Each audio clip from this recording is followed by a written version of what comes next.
আসসালামু আলাইকুম বন্ধুরা, পিএস রান্নাঘরে আপনাদের সবাইকে অনেক অনেক স্বাগত জানাই।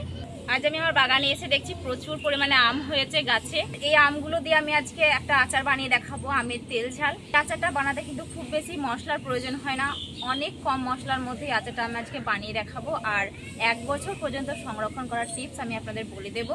তো বন্ধুরা, ভিডিওটা কিন্তু শুরু থেকে শেষ পর্যন্ত পুরোটা দেখবেন, আর ভালো লাগলে একটা লাইক আর সাবস্ক্রাইব করে দেবেন। তো দেখতেই পাচ্ছেন এখানে আমি আম গাছের কাছে দাঁড়িয়ে আছি। অনেক বড় বড় আম হয়েছে, দেখুন অনেক আম হয়েছে। তো এক এক করে আমগুলো আমি তুলে নেব। তো এই গাছ থেকে আমি মোটামুটি 2 কেজি পরিমাণ আম তুলে নেব আচারের জন্য। খুব বেশি আচার বানাবো না, তো একটা গাছে তো 2 কেজি আম হবে না, তো ওদিকে আরো গাছ আছে, দেখিয়ে দিচ্ছি চলুন। এই দেখুন এখানে কত আম ধরেছে, এখানে আম আছে, ওই দিকটায় আম আছে। তো এবছর আমাদের গাছে প্রথম আম এসছে, তাই আচারটা কিন্তু বেশি পরিমাণে বানাচ্ছি না, এই আমগুলো পাকিয়ে খাওয়ার জন্য কিছুটা রাখবো। তো চলুন বন্ধুরা, ভিডিওটা দেখতে থাকুন আমি কিভাবে আচারটা বানাই। আমগুলো দেখুন কতটা বড় হয়েছে, প্রত্যেকটা আম একেবারে একই সাইজের। তো আমি এক এক করে সবগুলো আম তুলে নিচ্ছি, এখান থেকে আমি সবগুলো আমি তুলে নেব। এভাবে বাগান থেকে টাটকা টাটকা আম তুলে আচার করার মজাটাই যেন একদম অন্যরকম। আমগুলো গাছ থেকে পাড়ার সাথে সাথে দেখুন একদম আঠাটা বেরিয়ে যাচ্ছে, তো এই আঠাটা কিন্তু অবশ্যই ফেলে দিতে হবে। তো এখানে 2 কেজি পরিমাণ আম তোলা হয়ে গেছে, সব বড় বড় আছে, তো তাই এটা কয়েকটাতেই 2 কেজি হয়ে গেছে। এরপর আমি আমগুলোকে একটা বড় পাত্রের মধ্যে জলে খুব ভালো করে এভাবে ঘষে ঘষে ধুয়ে নিচ্ছি। এরপর জলটা ঝরিয়ে আমি এটাকে শুকিয়ে নিয়েছি। তারপর মাকে বললাম আমগুলো কেটে দিতে। তো প্রথমে একটা আম এভাবে ফাটিয়ে নিচ্ছি, দেখুন বীজটা একদম ছোটই আছে। দেখে মনে হচ্ছে আমগুলো আটি হয়ে গেছে, কিন্তু না, বীজ আছে এখন ভিতরে। তারপর এভাবে লম্বা সাইজ করে কেটে নিচ্ছি। এই আচারটা এরকম লম্বা করে সাইজ করে কাটতে হবে। আর অনেক আচার হয় 4 কোনা শেপে 3 কোনা শেপে তৈরি করে, তো সেটা অন্যান্য আচার তৈরি করা হয়। এরকম তেল ঝালের আচার জন্য কিন্তু এই লম্বা শেপে আমটা কাটা ভীষণ জরুরি, আর খেতে দারুণ ভালো লাগে, দেখতেও সুন্দর লাগে। তো আম সবগুলো কাটা হয়ে গেলে এর মধ্যে আমি 4 চামচ লবণ দিয়ে দিলাম। অবশ্যই আমের পরিমাণ বুঝে লবণটা দিতে হবে। এরপর 3 চামচ হলুদের গুঁড়ো দিচ্ছি রঙের জন্য। এটা আপনার কাছে বুঝতে হবে যে রঙটা কেমন হচ্ছে, বেশি কম সেই হিসাবে মেশাতে হবে। তো লবণ হলুদ দিয়ে খুব ভালো করে হাত দিয়ে চেপে চেপে আমি আমগুলোকে মাখিয়ে নিচ্ছি। এটা অবশ্য মাই মাখিয়ে দিচ্ছে। এরপর আমগুলোকে একটু ঝাঁকিয়ে নিচ্ছে, যাতে নিচে যেই মশলাগুলো পড়ে গেছে সেটা আমের গায়ে খুব ভালো করে লেগে যায়। তো মাখানো হয়ে গেলে এটাকে সারা দিনের জন্য আমি রোদে রেখে দিলাম। চলে এলাম প্রায় 1.5 দিন পরে। এখানে আমটা অনেকটা শুকিয়ে গেছে, দেখিয়ে দিচ্ছি আমটা কতটা শুকিয়েছে। তো বন্ধুরা দেখতে পাচ্ছেন আমটা একদম শুকিয়ে শক্ত করে দিইনি, জুসি আছে, অনেকটাই নরম আছে, অথচ আমের ওপরে যেই লবণ হলুদের মশলার যেই ভিজে ভাবটা ছিল সেটা একটুও নেই, খুব ভালো করে শুকিয়ে গেছে। আমটাকে প্রায় আমি একটা গোটা দিন প্রখর রোদে রেখেছিলাম এবং সারা রাত ফ্যানের নিচে রেখেছি। এরপর আজকে সকালে যে রোদটা ছিল সেই রোদটা পুরোটা দিয়েছি এবং তারপরে আমি এই আমটার মধ্যে মশলা মাখাচ্ছি, অর্থাৎ পুরো 1.5 দিন আমি এটা শুকিয়েছি। তো খুব ভালো করে শুকিয়ে গেছে, জলটা খুব একটা নেই, ওপরে যে ভিজে ভাবটা ছিল আমের মধ্যে সেটা শুকিয়ে গেছে। তো এইভাবেই আমটাকে শুকাতে হবে। এরপর আমি এর মধ্যে মশলা মাখিয়ে নিচ্ছি। তো মশলার মধ্যে আমি কি নিয়েছি দেখিয়ে দিচ্ছি। তো এখানে মশলার মধ্যে নিয়েছি প্রায় 16 থেকে 17টা শুকনো লঙ্কা। এটা অবশ্যই ঝাল বুঝে কিন্তু ব্যবহার করবেন, তবে এই আচারটা একটু বেশি ঝাল হবে। তারপর 1 চামচ কালো সর্ষে, এটা আপনি হলুদ সর্ষেও নিতে পারেন বা মিক্স করেও নিতে পারেন। 1/2 চামচ মেথি, 1 চামচ মৌরি, 1 চামচ গোটা জিরে এবং নিয়েছি 1 চামচ ধনে। আর এখানে 4টে নিয়েছি পিম্পল ফল বা পেপুল, আর এখানে নিয়েছি 1 চামচ মতো গোলমরিচ। এখানে অবশ্যই মেথিটা কিন্তু 1/2 চামচ হবে। এরপর এগুলোকে ভেজে নেব। তো প্রথমে আমি দিয়ে দিচ্ছি এখানে শুকনো লঙ্কাগুলো, যেহেতু এটা ভাজতে সময় লাগে তাই প্রথমে লঙ্কাগুলো আমি একটু ভেজে নেব। লঙ্কাগুলো একটু ভাজা হয়ে গেলে এর মধ্যে মশলাটা আমি দিয়ে দিচ্ছি। এটা অবশ্যই হালকা আছে ভাজতে হবে, হালকা একটা যখন গন্ধ আসবে সুন্দর, তখন বুঝে নেবেন যে মশলাগুলো ভাজা হয়ে গেছে। তো এখানে মশলাটা খুব ভালো করে গুঁড়ো করে নিয়েছি, আর এটা একদম আধ ভাঙা করে গুঁড়ো করতে হবে। আর এখানে নিয়েছি রসুন বাটা, আর এখানে রসুনটাকে অনেকটা থেতো করে নিয়েছি। 1 মুঠো এরকম মুঠো করে যতটা রসুন ধরে ঠিক 1 মুঠো পরিমাণ রসুন নিয়ে আমি থেতো করে নিয়েছি।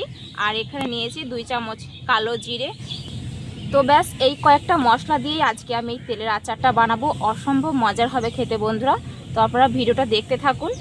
তো প্রথমেই আমের মধ্যে আমি দিয়ে দিচ্ছি মশলাটা।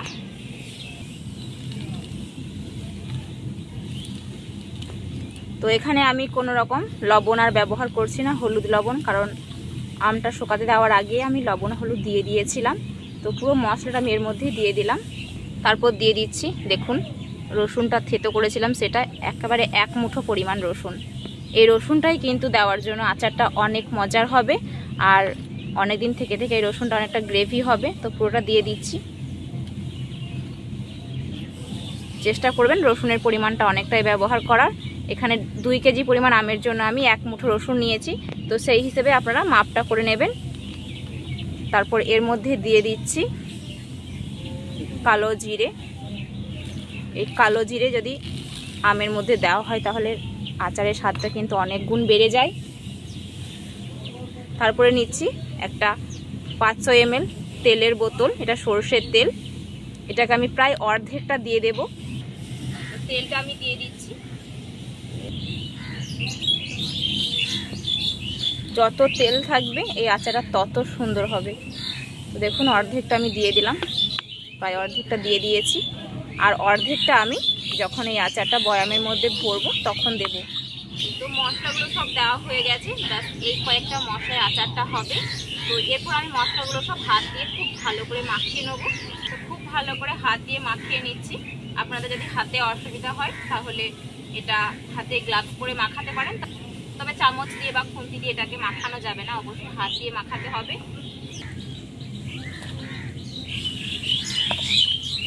এইভাবে কিন্তু হাত দিয়ে খুব ভালো করে মাখতে হবে। এখানে তো অনেকটা পরিমাণ লঙ্কা আছে, তাই হাতে যাদের সমস্যা আছে, জ্বালা করতে পারে, তারা অবশ্যই কিন্তু হাতে গ্লাভস পরে নেবেন, এই আচারটা মাখাবেন। তো বন্ধুরা, আপনারা তো অনেক রকমভাবে আচার বানিয়ে খেয়েছেন। একবার এরকম কাঁচা আমের তেল ঝাল একবার বানিয়ে দেখবেন, অনেক মজার হয়। অন্যান্য আচারের তুলনায় আমার মনে হয় এটা সব থেকে বেশি ভালো খেতে। আর এটা 1 বছর পর্যন্ত সংরক্ষণ করা যায়। কোনো রকম ভিনেগারের কিন্তু প্রয়োজন হবে না, বাস আমগুলো ভালো করে শুকিয়ে নিলেই খুব ভালো করে কিন্তু আচারটা সংরক্ষণ করা যাবে, একটু নষ্ট হবে না। তো খুব ভালো করে কিন্তু আমি মাখিয়ে নিচ্ছি। মাখানো হয়ে গেছে। প্রত্যেকটা আমের গায়ে কিন্তু মশলা খুব সুন্দর করে লেগে গেছে। দেখুন বন্ধুরা কতটা লোভনীয় লাগছে আচারটা দেখতে। একটা আম তুলে দেখিয়ে দিই, প্রত্যেকটা আমের গায়ে কিন্তু মশলাটা খুব ভালো করে লেগেছে। এটা যখন রোদে দেব, তেলে থেকে থেকে এটা যখন একদম নরম হয়ে যাবে না, এটা খেতে দারুণ লাগবে। তো এটা আমি খুব ভালো করে মাখিয়ে নিয়েছি, আর মাখাবো না। প্রায় 5 মিনিট পর্যন্ত হাত দিয়ে আমি চেপে চেপে খুব ভালো করে মেখেছি। এরপর এটাকে আমি বয়ামের মধ্যে ভরে নেব। তো এখানে আমি বয়ামটা আগে থেকেই রোদে দিয়েছিলাম গরম করার জন্য। বয়ামটা অনেকটাই গরম হয়ে গেছে। এটা আমি খুব ভালো করে ধুয়ে পরিষ্কার করে তারপর রোদে দিয়েছিলাম। এতে আচার ভালো থাকে, এটা টিপস অবশ্যই ফলো করবে। বয়াম অবশ্যই কিন্তু গরম করতে হবে রোদে। তবে কোনো রকম কিন্তু গ্যাসের চুলায় বা উনানের আঁচে গরম করতে যাবেন না, কারণ কাঁচ ফেটে যেতে পারে। এটা রোদে অবশ্যই গরম করতে হবে। এরপর এক্সট্রা কয়েকটা শুকনো লঙ্কা নিয়েছি, প্রায় 10টার মতো, এর মধ্যে দিয়ে দিচ্ছি। এটা কিন্তু গোটাই থাকবে, আচারের সাথে মিশে যাবে। তো এটা খুব ভালো করে মাখিয়ে নিলাম।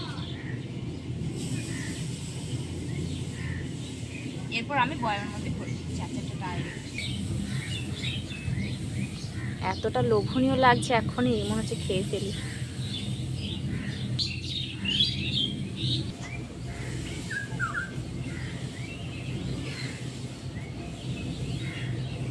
এই আচারটার চেষ্টা করবেন অনেকটা পরিমাণ বানিয়ে নেওয়া, যেহেতু এটা অনেকদিন পর্যন্ত থাকে, তো তাই অসময়ে কিন্তু এই আচারটা খেতে মন চায়, তখন যখন ইচ্ছা কিন্তু খেতে পারবে।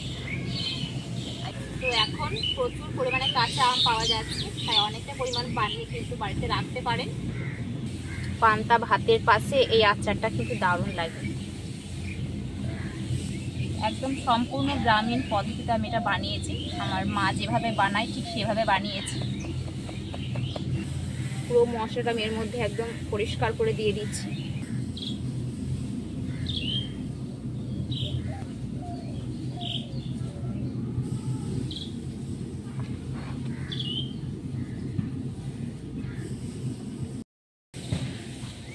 তো এখানে পুরো আচারটা আমি বয়ামের মধ্যে ভরে নিয়েছি। দেখুন কতটা সুন্দর লাগছে দেখতে।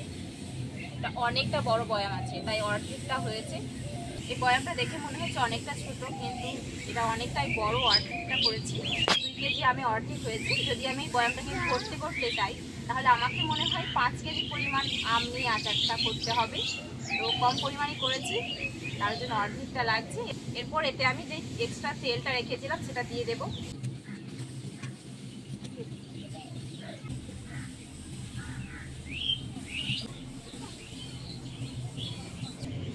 তো এখানে আমি পুরো সরষের তেলটা দিয়ে দিলাম। 500 ml তেল লাগলো 2 কেজি আমের জন্য। তো এই আচারটা পুরোটাই তেলে ডুবে থাকবে, তবে কিন্তু আচারটা ভালো খেতে হবে। তো এটাকে আমি 3 থেকে 4 দিন পর্যন্ত রোদে রেখে দেবো, তারপরে কিন্তু খাওয়া যাবে। আপনি চাইলে এখন খেতে পারেন, তবে সেই স্বাদটা পাবেন না, তাই অবশ্যই কিন্তু এটাকে রোদে দিতে হবে। অনেকেই বলে যে রোদে দেওয়ার ঝামেলা ছাড়াই আচার, কিন্তু সেগুলো আলাদা হয় খেতে, আর এটা আলাদা খেতে দারুণ মজার হয়। তো অবশ্যই একবার বাড়িতে বানিয়ে দেখবেন। তো এরপর আমি আচারটাকে রোদে দিয়ে দেবো। তো আচারটাকে আমি রোদে দিয়ে দিলাম, এটা থাক রোদে।